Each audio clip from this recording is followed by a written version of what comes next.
Hello, everyone. This is Nicholas P. Ugero, and today I have the pleasure and honor of having Leslie Powers on my channel today. How you doing today? I'm doing great. Thanks. Thanks for having me. Not a problem Yeah. at all. Thank you so much for coming on.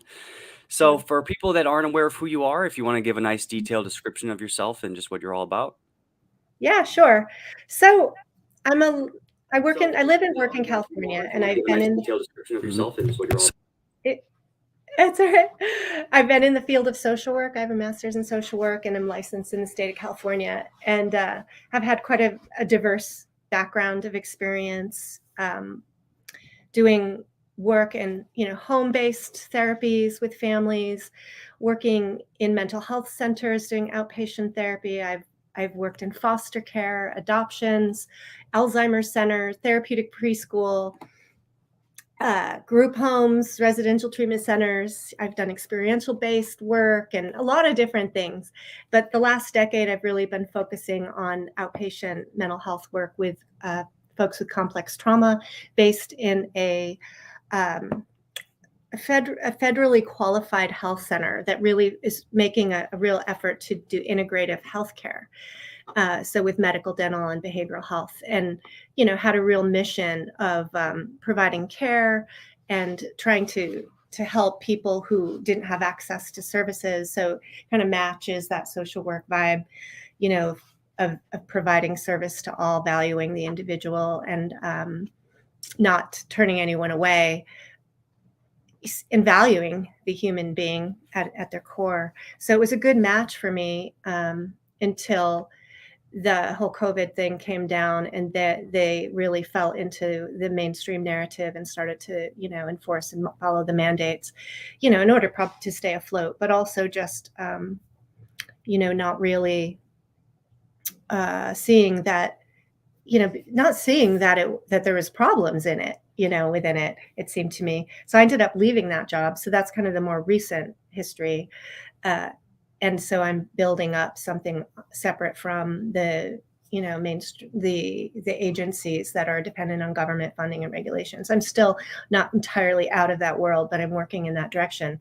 But going back, in other aspects of my life, I'm a mother of 3 kids. I've been a single mom since 2009, raised my kids mostly as a single mom. So there's a lot of challenges in that, and really understanding kind of how we can get caught in this rat race and the hamster wheel of life and just surviving, trying to work paycheck to paycheck and keep life afloat, and becoming pretty burnt out, and realizing that this isn't a very sustainable life.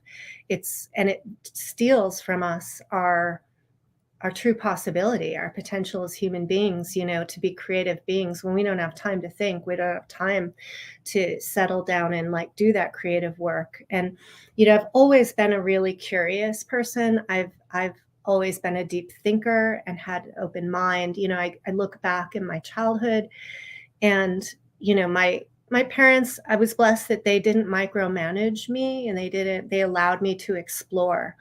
And I had a very natural curiosity about life, wanting to learn and explore. And I loved nature. So I spent a lot of time in nature, had some peak experiences, while in nature, and kind of enjoyed solitude and that connection with nature, and exploring with friends. And I was pretty physically active and had like athletic ability. And in my teens, I started martial arts. I was kind of recognized to have ability, and trained to become a national team member in Taekwondo, and competed. And through that experience, it really took me out of some of my shyness and insecurities, and gave me some confidence and poise to, be in front of people, let's say, testing and competing and things like that.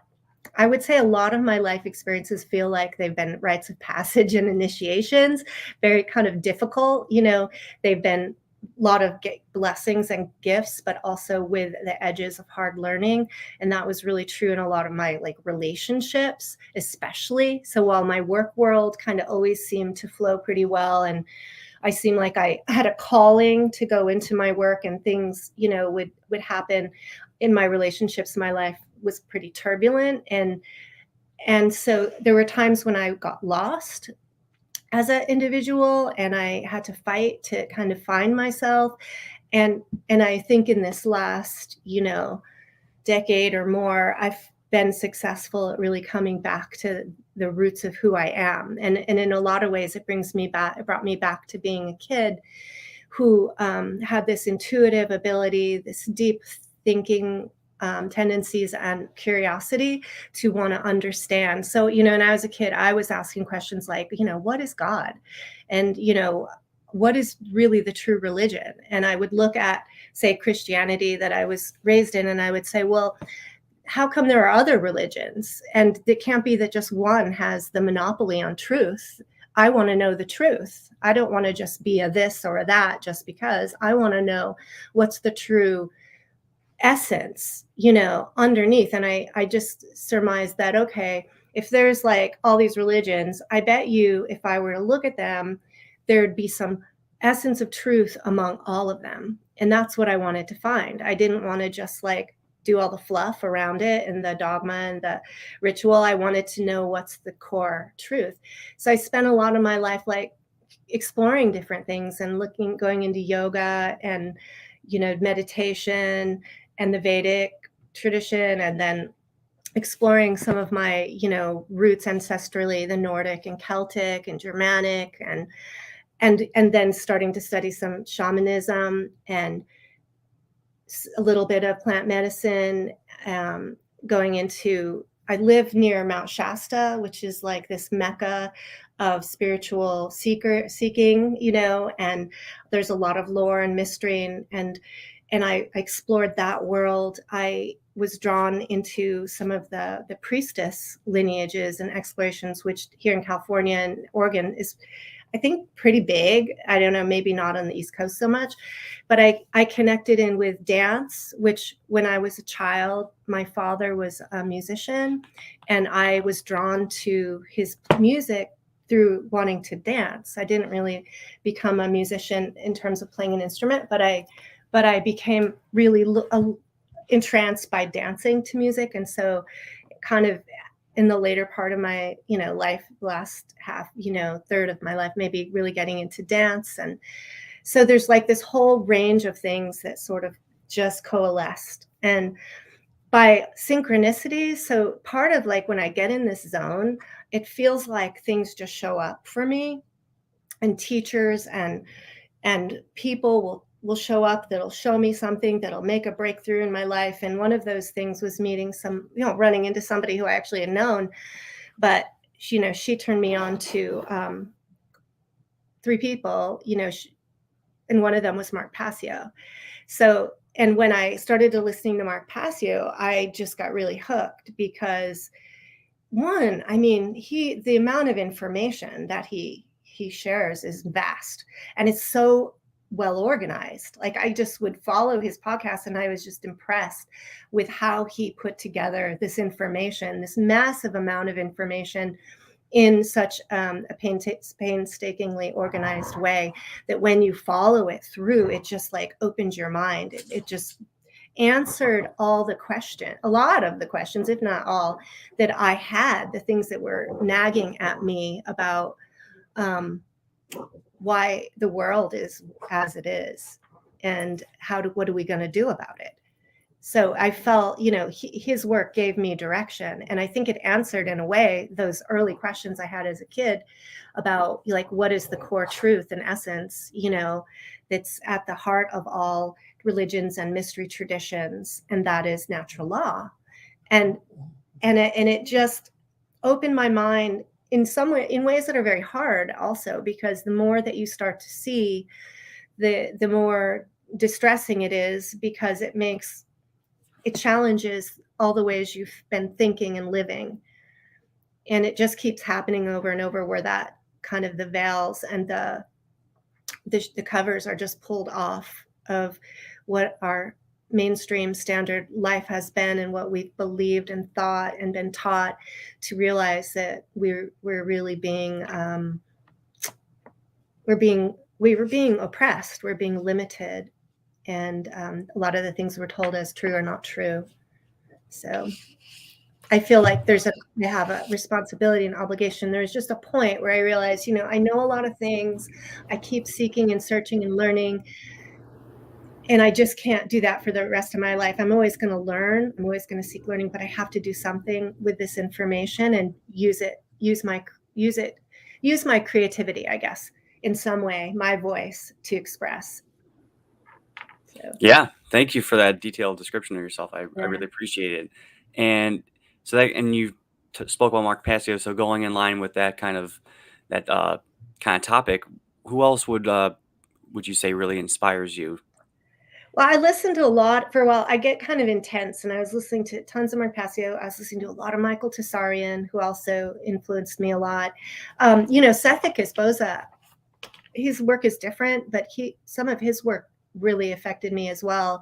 And Thunder Wizard, Michael Denny, who talks about Nordic spirituality and qigong energy work. I went into a phase of really wanting to look into my ancestry, and that was empowering as well. And then I have some folks like Grail Corsini Valander, who's a priestess of the goddess. She's the one that founded the Goddess Temple in Ashland, Oregon. She was very profound mentor and teacher for me, and others like dancers and teachers like Sedona Soulfire in Oregon. And so there's it's other aspects, right, of where I feel like I've gained a balanced, I guess, initiation into life. Yeah, I think those are the heaviest right now that I'll share. Yeah. Nice, thank you, for that. And then for people that aren't aware of some of the things that you do in terms of content creation, if you want to delve into that, and also your website, and Yeah. I can show that as well as you're Yeah. describing that. I'm pretty new into creating content, so I'm at this. I thought of so as I'm listening to Mark Passio, and he's like saying, "You got to do something. You got to do something." And I'm like, "I got to do something, but I don't know what to do. I'm not sure what to do, how to do this." But I would have ideas, and I would write them down in the notes of my phone, and I finally then I met some of the folks that are in the funnel conference, like that we connected online, and then we started to talk, and part of that in early talks were about, well, what kind of projects do we want to do, and so we would share our ideas and then support each other. And so that really was, I think, a catalyst for me that got me to take my ideas and put them into something. So right there, the Alive and Thriving, that's a presentation that all that's on the website right now are the PDF versions of slides, but that will be, now I'm like determined, I'm going to get that broken down into videos. And then I have some other videos that are like on my computer that I'm, power or keynote presentations that I'm going to put into video and share, so that people can look at some of the outline in the video, but they can also hear me talk about them. And from this, I want to develop some more mentorship for people along the path, who are on this path of awakening and facing the challenges of what it means to kind of see this truth, and to see that life is life's been a shitstorm, and we've got to figure out, how do we really find our true, the potential of our true life, to live creatively, and from from our core, to recognize how we've been programmed by the culture we live in, and that a lot of what we're this hamster wheel we're on is limiting us. How do we get off of that? How do we step out and then find our true purpose, and gather the skills and the inspiration to go out there and live the best life and really thrive?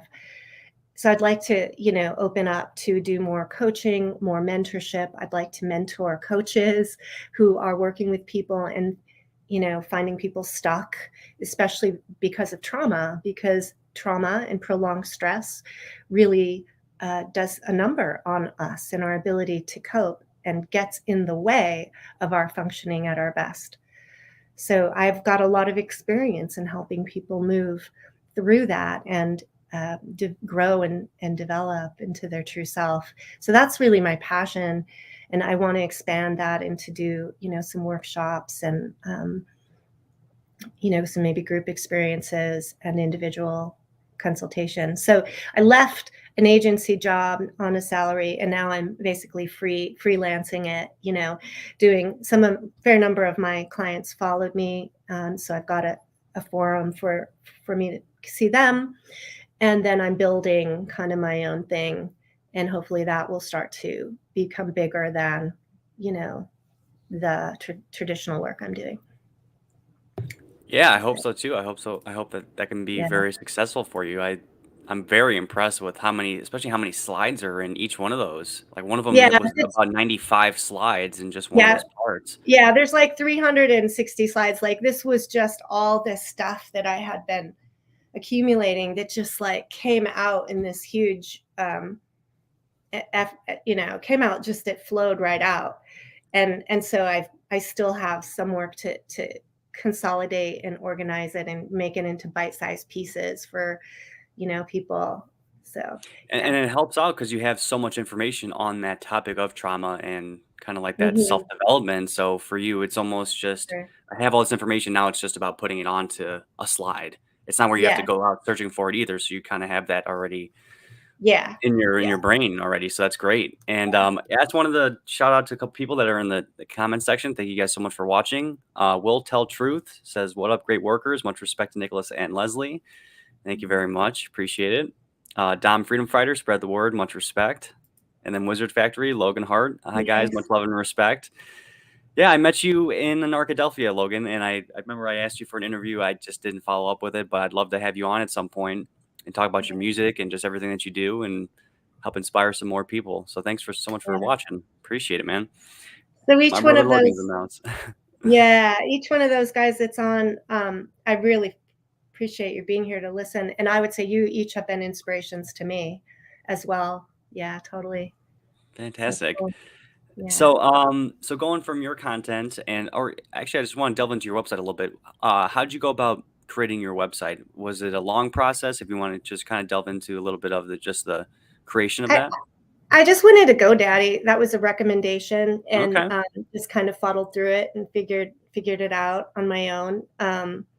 It's not So that hard. You just it gotta wasn't jump that in and hard. do Yeah. it. Yeah, you can do it, Nicholas. You'll do it. Yeah, just jump in and do it. And then finding, the URL and all that. And, it's sort of at times, you have to figure out the glitches in the system, and there's some frustrations. But I guess it goes along with all tech. Mm-hmm. Yeah. Nice. Okay. Perfect. And then, so going from there, I'd love to talk about the funnel conference, and then Hmm. which presenter, in your opinion, stood out to you the most, and then Yeah. describe your presentation to Sure. however much you want to describe it. Yeah. Yeah. So the funnel conference was fun because it was a group of us that became friends. So it's really hard for me to pick like a favorite because they're all my friends, and I like all the presentations. So, but we supported each other, through like this craziness over the last 2 years, and we supported each other in supported each other's work and development, and we were able to come together and run things off each other. And when the seed conference happened last year, afterwards, Chris Jansen was like, I think we could put on a conference. Like, let's do it. And so we started to play around with that idea and said, sure, let's do it. And that's when I started to, think about like what presentation, I would want to share. And I had already had this idea for the corruption of care.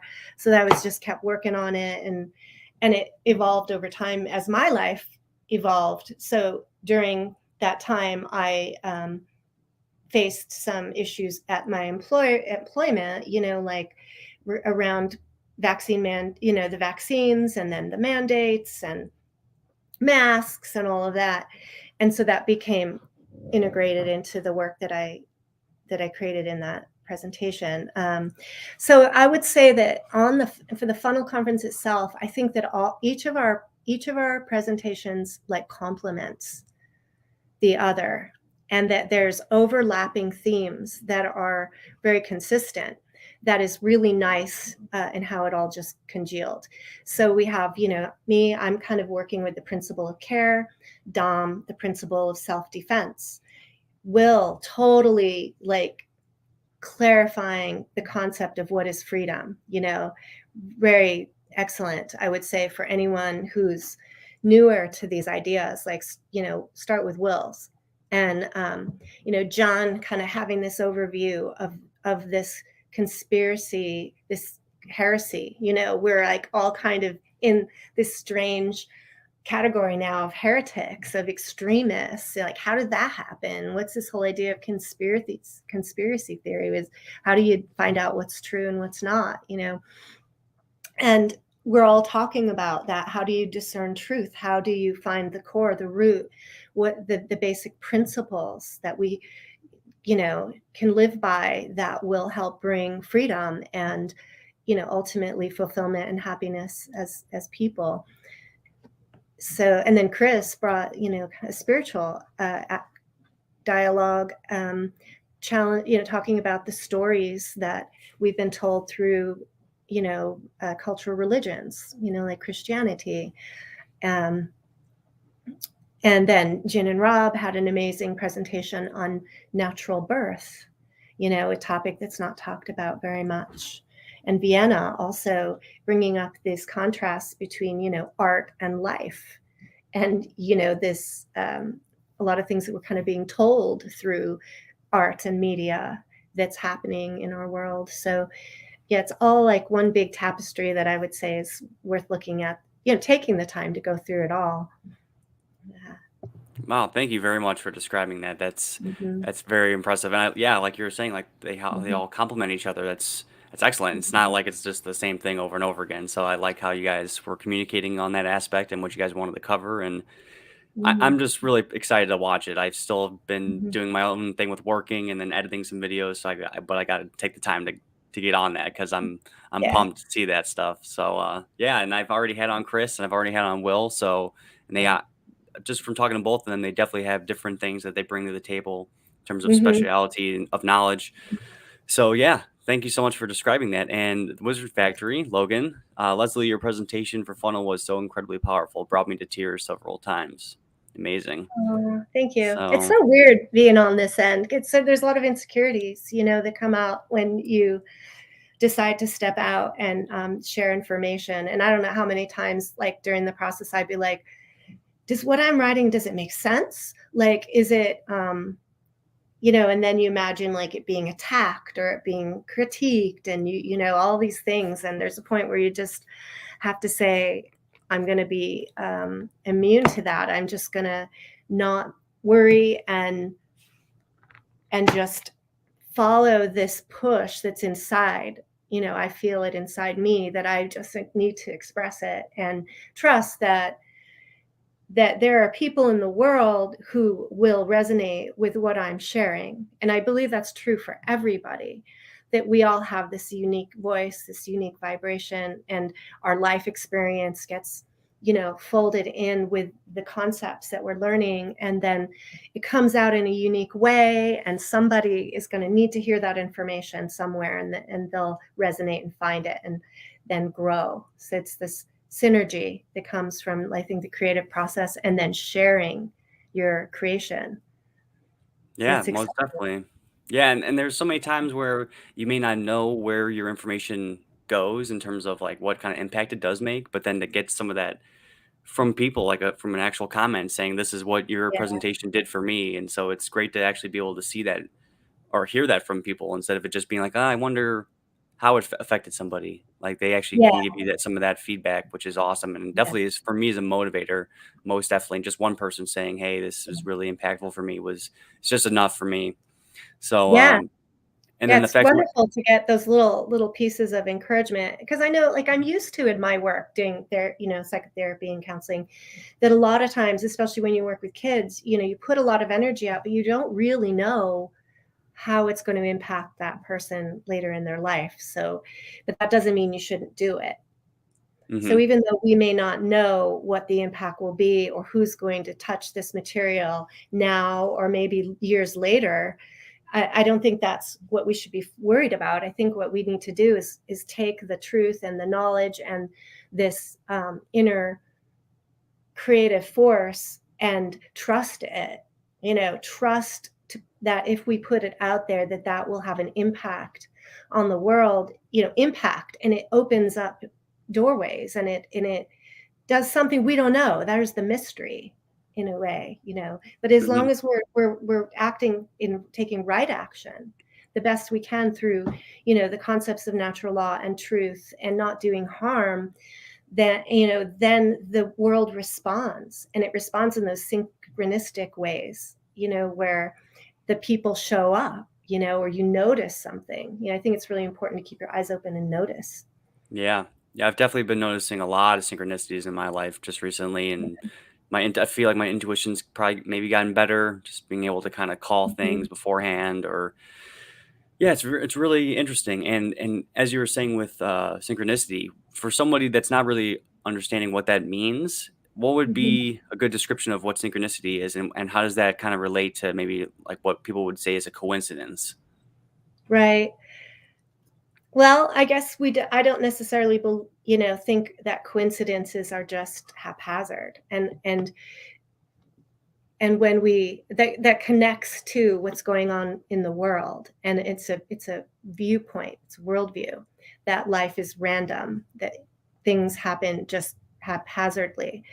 And so then, it takes away the worry about causal factors and actions, and the fact that when everything that we do has a reaction, it has an effect, and then that effect trickles and it affects other people, and it has effects we don't see, and that's happening on us. So what we're experiencing as our kind of quote unquote normal life is the result of many causes, and then what we do has effects, that are. So I would say that, and I mean, this is sort of a deeper idea around the universe being kind of a extension of all of our lives. Like we're all of us in our unity kind of is an aspect of God and the universe. Um and and I think that, I can't say that I know, like, God, the form of God, but I do see that and think about there being a bias towards grace and goodness, and that is and we get nudges and we get feedback from life, from the universe, about our actions. And when we do something and I think we're like on track, then something will pop up for us, that if we see it, to grab onto it, to then take us further into knowledge. And it's like, a high five from the universe. And I don't see them as random. I see that as something that's part of that whole cause and effect at the widest level you can ever imagine. Um, so it could be that, like, for example, this is like, it's like stuff like, okay, how I met the person that told me about, like, Mark Passio. I knew her for years but didn't know her very well. I noticed that I'd started to see her a few times in the health food store. So I saw her one time, then months later I saw her a second time, and then I saw her a third time. Well, the third time, I'm like, okay, this is me maybe, being like, okay, three times, meeting her at the same store, right at the checkout. I need to talk to her. Now, she's not looking at me, but I feel like I need to talk to her. And so I talk to her. We have this like incredible kind of connection around where we're at in our lives, and we go on this long hike, and we it's like this very powerful connection. And then she tells me, about these people that are influencing her, and I go listen to them, you know? And then you just add this whole weird coincidence of like that day I was supposed to be at work, but I had asked for the day off to go somewhere else and canceled it, forgot, went to work, decided to go to the health food store at a random time of day, was on the phone with somebody for 20 minutes before I walked in to orchestrate it perfectly to run into this person at the checkout. Like, I don't know, like stuff like that is too weird. Like, I can't think it's just coincidence. You know, I was on a path, I was asking myself questions inside myself, and I ran into somebody who turned me on to people who answered those questions. You know, so I love like when things like that start to happen in my life, I love that. I can't exactly explain it. Yeah, and it seems like whether it be coincidence or fate, I think for people that are more left brain, it would be, oh, it's just a coincidence, you know, because it's all Mhm, random, like you were saying at the beginning of your description. And then for people that were a lot more right brain, they'll probably say, oh, it's fate. It was destined to happen, where it's like everything's preordained type of thing. So yeah, like for me, the synchronicity makes a lot of sense, and I think it does take a little bit of intuition to really kind of mhm, see those patterns, you know, like the pattern mhm, recognition of consciousness, and just being able to take a step back and say, you know what, yeah, it is crazy how like this has been happening in my life, and this person kind of just accentuated that, or like mhm. it added to that in some form. And yeah, it's like earlier in 2021, in the beginning of the year, I was making a lot of changes, doing a lot of shadow work, making a lot of Mhm. positive changes in my life, and I would see 1234 a lot the Mhm. time. And I was looking it up, and they're like, "Oh, it's like an ascension type of thing, like 1, 2, 3, 4, like you're on like a path of like progression Mhm. or something." And I was like, "Wow, yeah." And then once I stopped doing a lot of that work, I never saw it.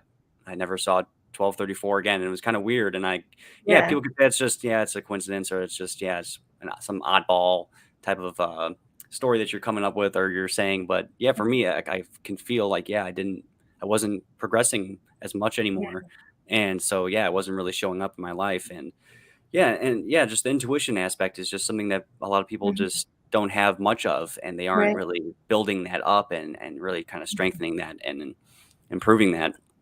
And Yeah. so, And oh, I go think ahead. it also has to do with kind of the balanced brain and the right hemisphere of the brain being more the feminine, you know, Mhm. intuitive, um, kind of nonlinear side of the brain in balance with the left brain.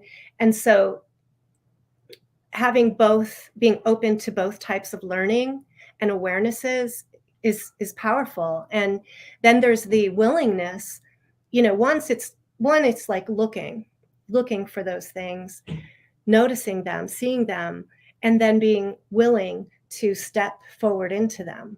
So the most profound changes of my in my life of finding teachers and experiences have been from listening to those intuitive hits and then following it, you know, but also having a pretty strong left, you know, brain of analysis. And I've always been very cautious about like believing in any particular dogma or claiming I'm a this or I'm a that. You know, I rejected being a Christian or any part of any religion at a very young age. I, you know, kind of got into the Democrat thing for a while, but I was like, I don't really, I'm not a Democrat, you know, and I would do other things too. But so that was an important part. So it's like you're kind of staying true to being able to think for yourself, to really truly think and activate your both parts, you know, all your brain. Yeah, definitely. And I know I've mentioned this in a couple interviews before, but just the aspect of my parents constantly fighting all the time when Mhm. I was a child, and my dad would tell me a story or like a scenario that's happened, and my mom would tell me the same scenario but describe it completely differently. So for me, I'm like, okay, well, I wasn't there. This happened 20 years ago, and you guys are telling me the story, and yours is Yeah. they're completely different. I'll take my dad's story. I'll take my mom's story. I'll Yeah. entertain the ideas. I just Yes. there's no way for me to verify it. So maybe Yes. somewhere down the line, I'll get more information, and then I'll be able to come to that decision. And I didn't Yeah. realize it at the time, but I was being objective, and I was like Mhm. uh, improving my truth discovery mechanisms. And also, Yes. I was never really fond of doing doing a task that or following a rule that didn't make sense to me. So if my dad were to tell me something, I'm thinking, this doesn't make any sense at all. I'm not doing it. And I would tell him, Yeah. yeah, sure, I'll do it. And I just don't do it. And I explain it later. I'm like, it doesn't make sense. I'm sorry. Yeah. So for me, I've just kind of inherently just had that aspect. Yeah. And then also my parents fighting and stuff really brought more of that Yeah. mental game, Yeah. more so in my life. And it sucked at the time, but now I can really see it as a blessing, and it's really really good to have that kind of mechanism, because there's so many people that are just really really gullible, or then really Mhm. incredibly rigid and Yes. Yeah. skeptical, and so Yeah, it's both extremes are unhelpful. I yeah. think that children have a lot of just innate wisdom, and that it gets socialized out or punished out or replaced with different kinds of indoctrination. And so a lot of, if we can go back to our wisdom as children, it can guide us, and we can recapture some of that. And also there's healing that has to happen from all the traumas of our lives, big and little. And I see, the school system more and more just as a place where the creative force and the free thinking, the critical thinking, the creative spirit and individuality, the spirit of individuality gets like pushed out of kids. Um, in our workplaces, trying to fit in, having to make a buck to pay our bills, and being in survival mechanism. And then we get all tangled in. And most of us are become very entangled with this matrix of, the world and the society as it is. And then it's really, when you realize how entangled you are, like, in a spider's web, it can be overwhelming to think, how on earth am I going to get myself out of this? And then, like for me, I just saw more and more, like I'm seeing these conditions that I'm finding intolerable, that I don't want to be a part of, promoting in my workplace, these mandates. And I don't want to, I'm not going to comply with them. And I'm not going to be humiliated in the process of having to justify, my right to a medical choice, and be like treated like something's wrong with me, by having to test every week, all this stuff, that I was found unacceptable and dangerous, ultimately dangerous in the bigger part of world when we're talking about cause and effect. So, yeah, doing good work with an individual, on this micro level here. But if I'm compromising and, other, and doing wrong things on other levels, I think complicit with evil, complicit with and going against natural law by working in a place that's pushing an agenda that I know is clearly false and wrong, then I'm doing something wrong by staying there. So I, left my job, wrote a letter of resignation describing that. It's in my presentation to my place of employment, and why I was leaving, that I couldn't tolerate, the the vaccines, the mandates, the masks, the testing, that this is all contributing to doing, larger harm in the world. It wasn't safe to talk about those things. It wasn't safe to challenge the narrative. And I was really sad about that, but I needed to leave, so I did. And been kind of building up a private kind of a freelance work. Um, yeah, so it is a lot about detangling and like peeling away all the ways that we've been shaped, and then finding who our true self. Yeah. Yeah, Yeah. and I wrote that down because that really stuck out to me when you're saying we become entangled into this. And so Mhm. especially for people that are kind of in our line of thinking of like our understanding natural law, objective morality, standing for principles and being principled and living your life that way, but then getting entangled into this system where you're maybe financially tied because Mhm. you have a certain house that costs a certain amount of cash. and then you have a job that's giving you this much, and if you were to leave on based on principles, where you're going to go, or what are you going to do right away, and do you have Mhm. enough income saved up, and all these other things. So like they want us to really have that fear mode of, well, what about where's my next check going to come in, and then Yeah. we don't stand up for principles, and we do stay silent, or we don't act or anything like that. So I think that that can be very detrimental, of course, and especially for Mhm. people that aren't thinking this way, because they think, oh well, I'm just doing my job, just like the Yeah. Nazis and all that other stuff, yada yada. But yeah, it's a really good point, and it's something that people really need to contemplate. And Mhm. I made a video just recently talking about standing up for your principles and how I left my last Mhm. job because they wanted me to take a test. And I just talk about how I put myself in that position to where I can leave those places. So Mhm. yeah, I'm living at home with my dad, and I'm not paying much rent at all, but I'm still paying for all my stuff. But I have my bases covered. I know I put myself in this position, and I didn't move out on my own because Mhm. now I do have the ability to do that type of thing of just leaving Mhm. and then finding something else really quickly. So it's all Mhm. about people being prepared in that sense of what do I need to do, because their line in the sand might be different than my line in the sand. So they may still be at Mhm. their job while they're masking and doing temperature Mhm. checks. But then if they are Mhm. forcing the vaccine, maybe that's when they draw the line. But are you prepared to leave your job at that point? And so Yeah. it's really, we got to get our ducks in a row Okay. and be prepared in some form. So I think that's all Yeah. very good. And I appreciate the points that you made. And I wanted to point out Wizard Factory. Thank you guys for all the comments too. Thank you for that. Every cause has an effect, but then every effect becomes a new cause, a new source of influence on reality and each other. Yeah, it's a Mhm. constant web of interactions. Mhm. Mhm. That's right. Being open to the messages of the universe is so powerful. Infinite feedback loop. Mhm. The universe favors expansion, creativity, courage, and unity for sure. Yeah. I've experienced that in my own life by standing up at certain jobs and things along those lines. Mhm. What are your views about critical race theory being taught in schools, Hmm. Leslie? Ugh. Well, I think there's an agenda there that is multi-layered, including being a big distraction. Because look, okay, come back to natural law. Individuals we all have equal rights.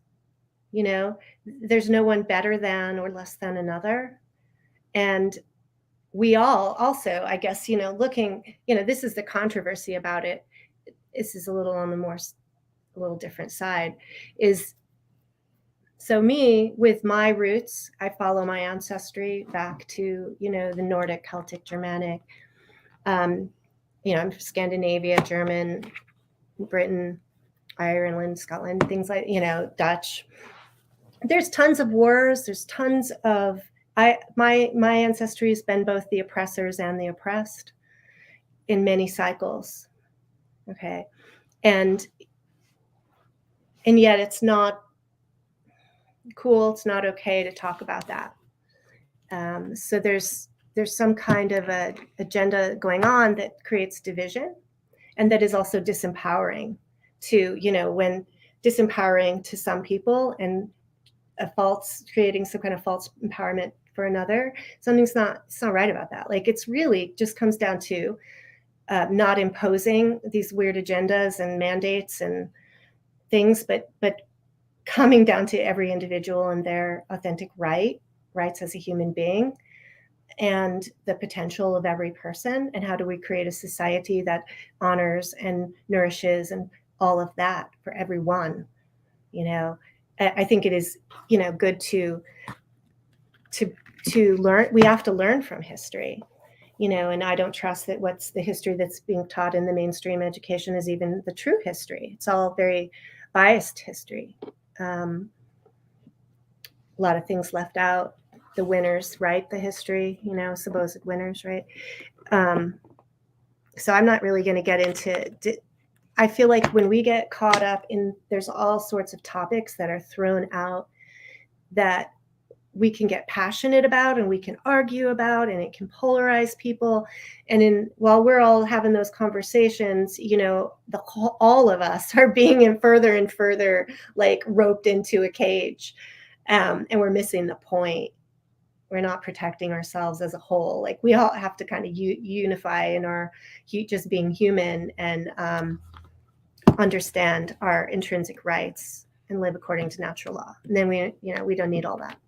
Yeah. And for me, it just seems, and that's what I mean, even before I really started learning more about natural law, I was just thinking to myself, you know what, people just need truth in order to really come Mhm. together, because the truth would be objective, and that we would have the same understanding. So it wouldn't be where you just have a ton of misinformation. So then you're lashing out at somebody else that actually has the truth without even realizing that you're the one that's being fooled.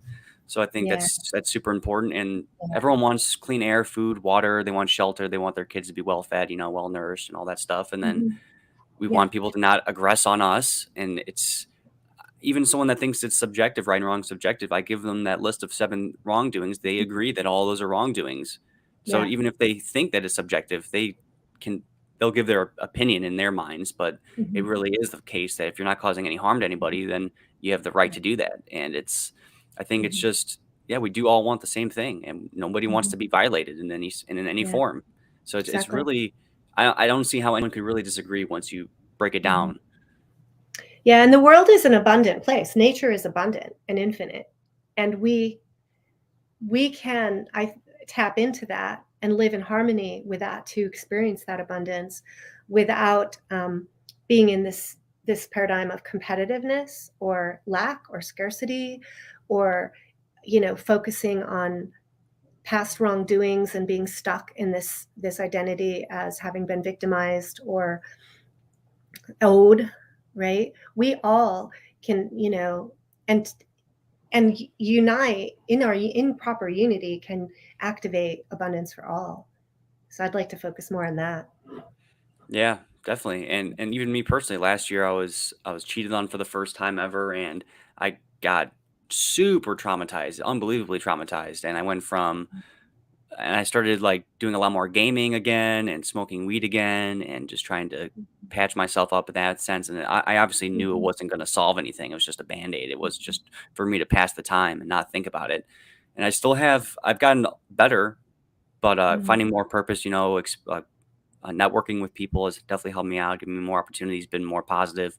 But even still, I still have a good amount of resentment. I'm still very hurt. I'm still in that kind of ego, kind of watch out mhm. kind of mode. Like I'm Yeah, just checking my environment, don't get fooled again type of thing. And yeah, that's why dealing with your shadows and all that stuff, you can get back to that childhood aspect of not yeah. being traumatized and being a lot more open and not being as fearful of other people, and being skeptical of other people and their motives and stuff like that. You kind of have that true care and that just the openness and creativity and all that stuff. So it's been hard for me personally. So like what you were just saying, it definitely resonates with me. And to go along with that, your presentation for Funnel was talking about helping professionals and Mhm, how they can sometimes do more harm than good. So if you want to delve mhm. into just that aspect, maybe a personal anecdote or anything like that, also of Yeah, aspects of that not really being as much of a benefit as people would like it to think. yeah. And Before I go there, I just want to respond a little bit, reflect on what you said, and the idea of us having original wounds that from our childhood that set us up, for certain patterns of response, sometimes patterns of choosing relationship partners, certain world views about ourselves, cognitions about ourselves, our value, our worth, our importance. And if not healed and desensitized, those play out in our lives. And so later in life, when something happens to us, it rings that bell, and we can regress in a sense in terms of our personal insecurities. And so there is really, there's most people have not had education in self knowledge and self reflection in personal psychology.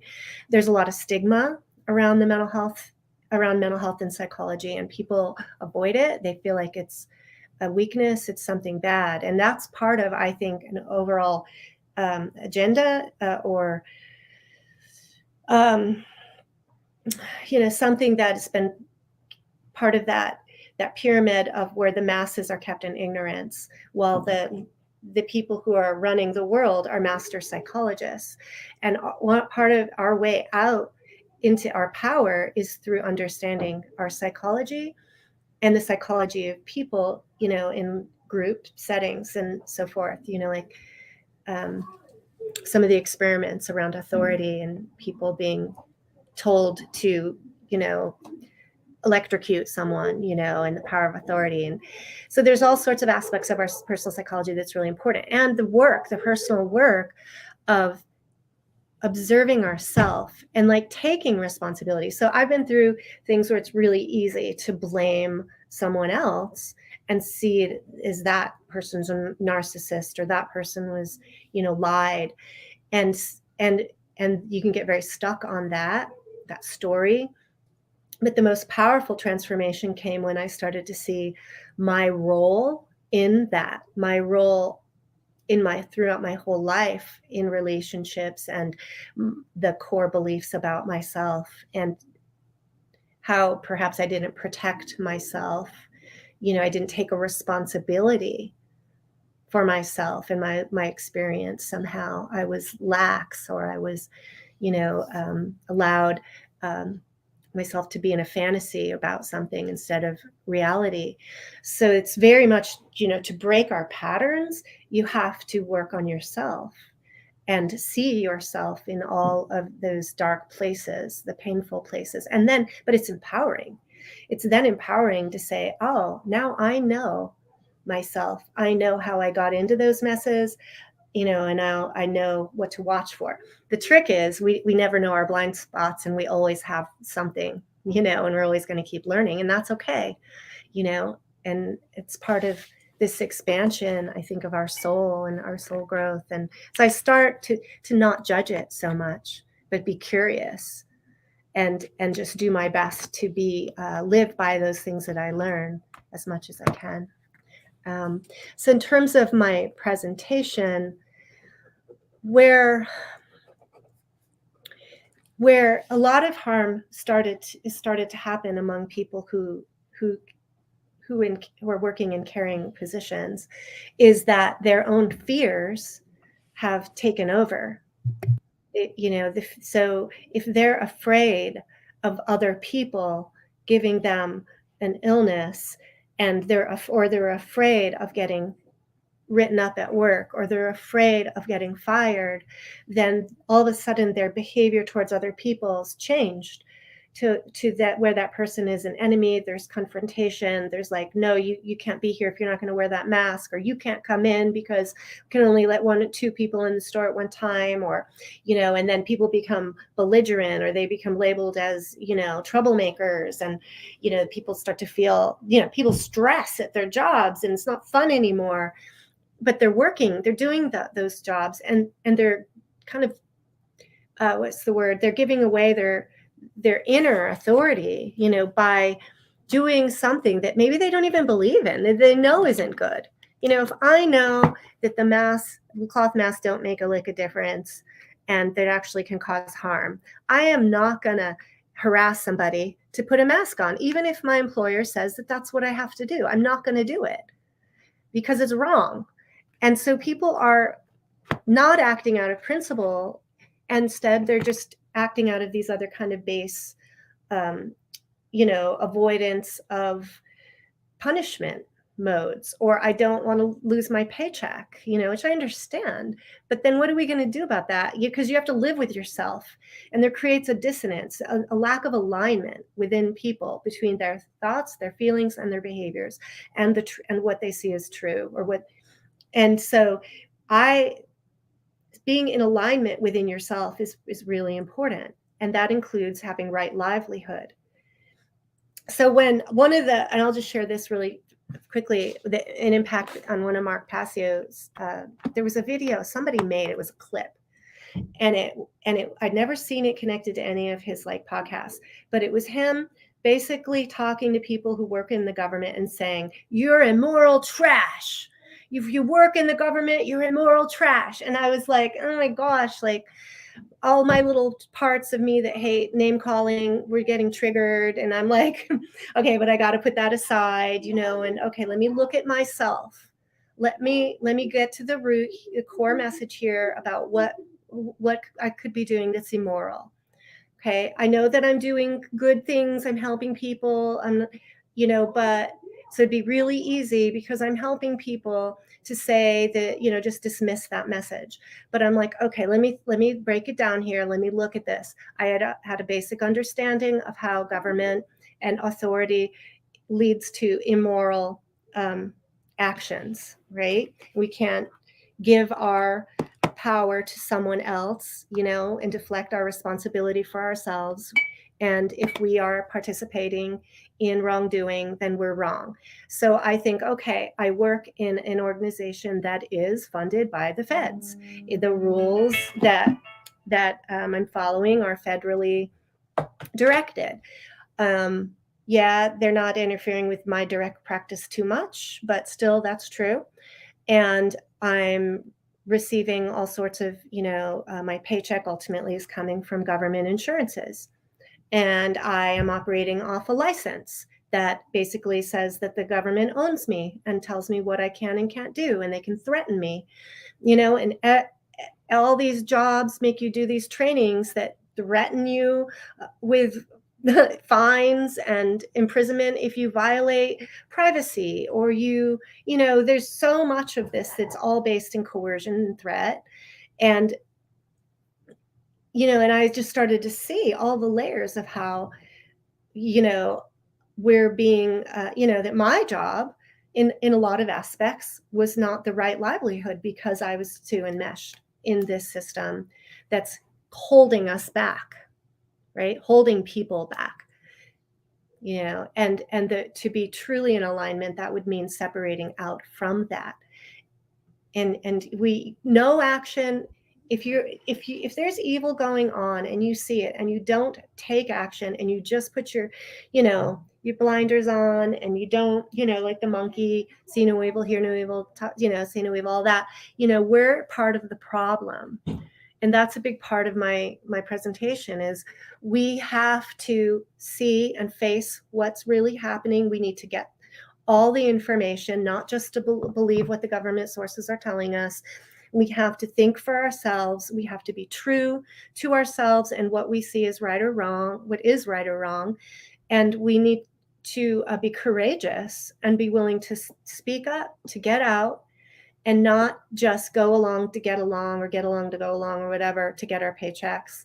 This is a critical time in history, and especially in the medical field and the healthcare field and social work and all of this. We are the people that care. Like, we are the people that are needed in this new world, this new earth that we need to create here.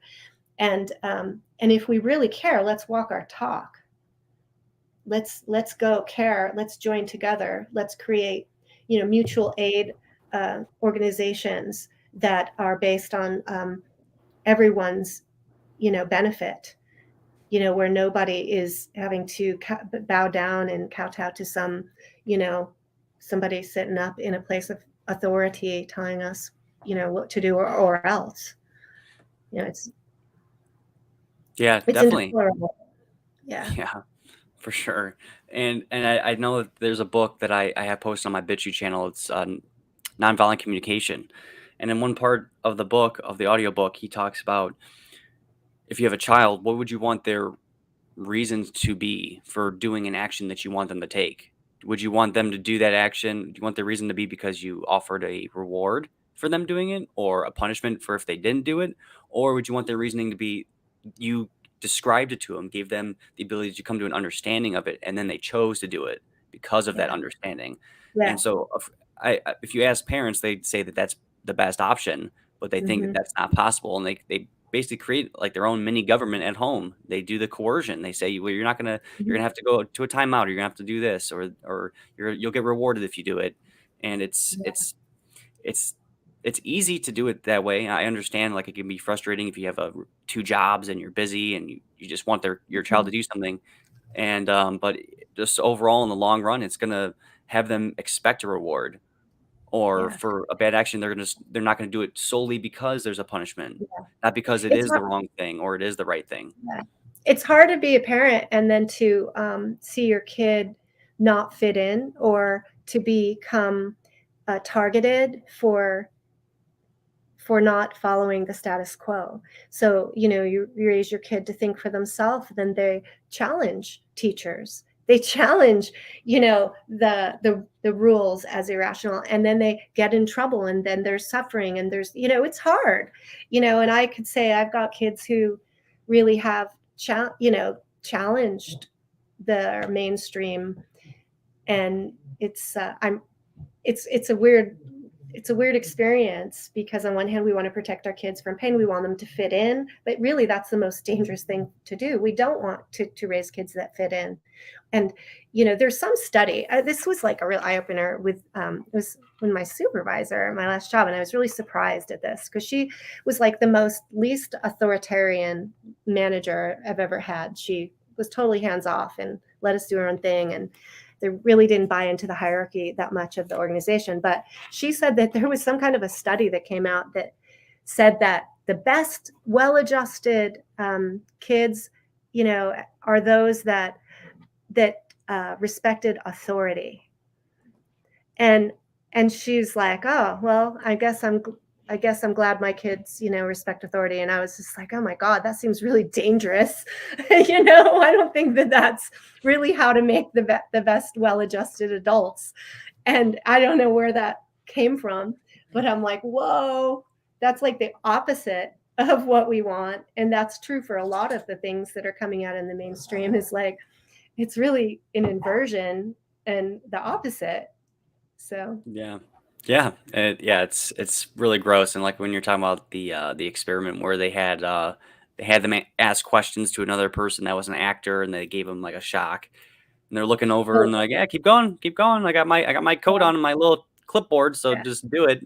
And yeah. it's Just do it's what I it's r- it's say. it's Yeah, really sad. And yeah, and it's yeah, people have so much anxiety and low self-esteem that they don't want to get ostracized. They don't want to get mhm, uh turned down by a woman because they have this certain mindset or whatever. They don't wear the latest clothes and all that stuff. So it's, yeah, just really trying to fit in. And that's like you're saying, master psychologists, they know this stuff. They did their homework already, guys.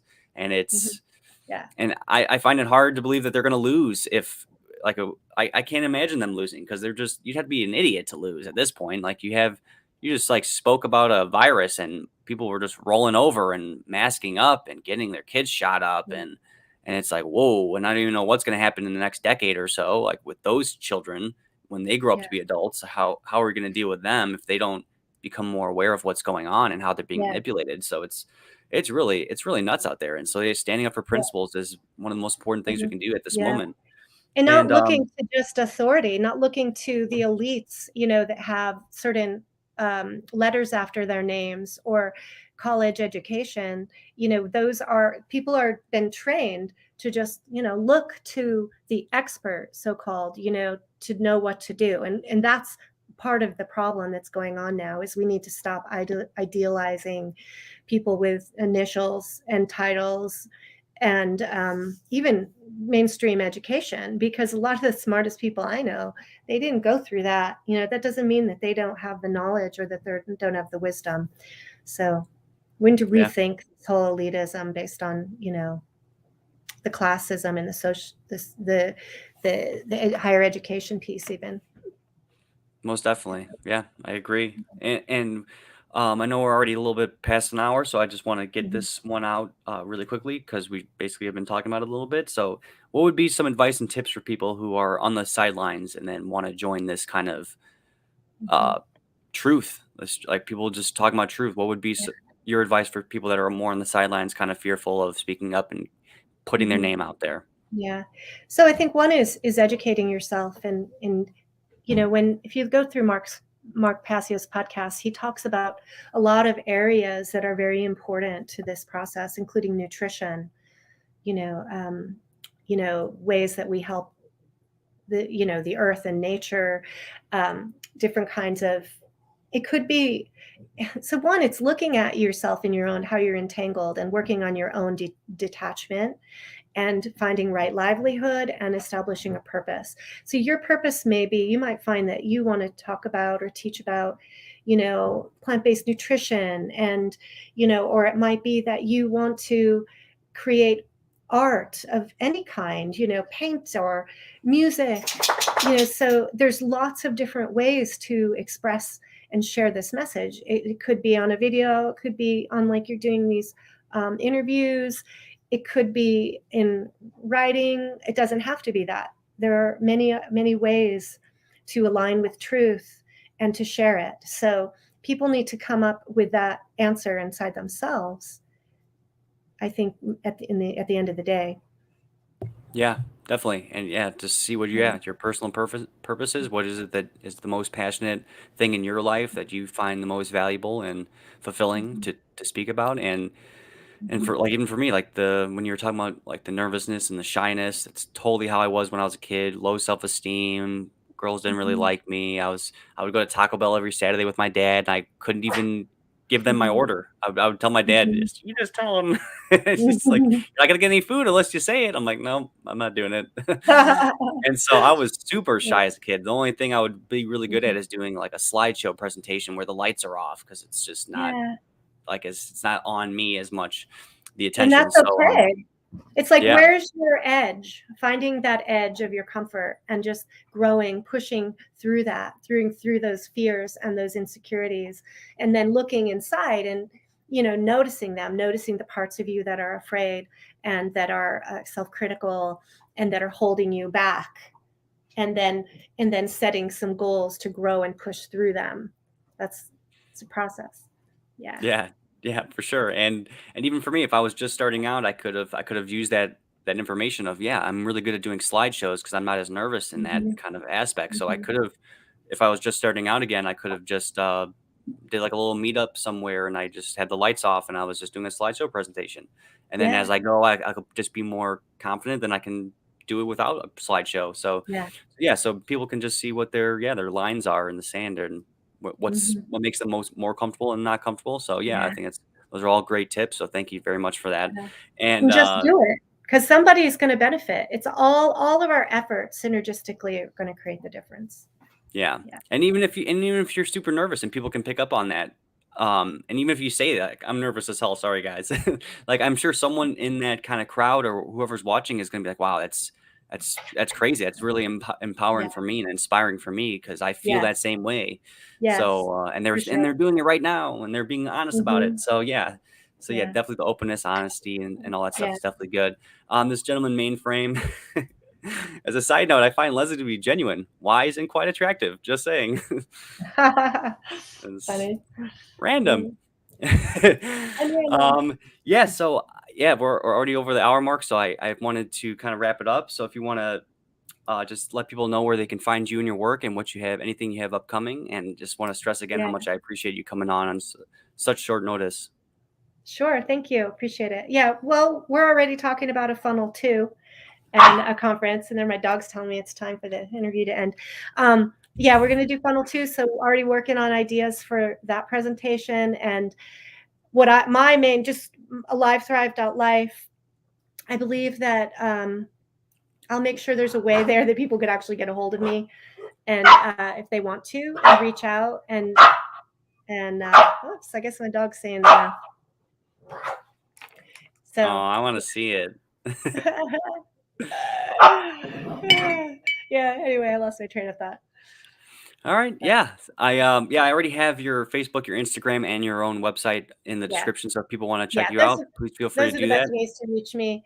Yeah, thank Nice. you. Awesome. Yeah. Thank you. And if you just want to stay on just for another minute or two afterwards, like just so we can discuss things.